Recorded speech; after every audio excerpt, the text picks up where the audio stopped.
Because whenever you talk about giving in a Christian context, there are always people who are going to say, well, I thought we were supposed to give 10%, right? I mean, that's the sort of traditional Christian percentage. We talk about tithing. The word tithe is a word that means a tenth. The Greek equivalent of tithe is dekate, which means a tenth part. It's a mathematical word. The Hebrew equivalent is ma'aser. It means a tenth. It too is a mathematical word. And Christians through the years have just felt, well, we're supposed to give 10%. The Jews gave 10%. Abraham gave 10%. Jacob gave 10%. So we're supposed to give 10%. That's God's abiding standard.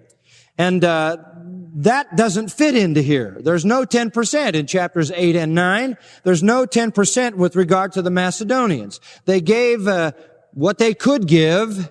They gave sacrificially what they could give, and they gave voluntarily. That is, they chose whatever amount they could give and desired to give and gave it. There is no prescription of 10% here whatsoever. And that leads us to the issue of why do Christians today think they need to give 10%? Where does that come from? And I want to answer that. It comes basically from a misunderstanding of the Old Testament. And I feel obligated to make that misunderstanding clear to you and then set it right.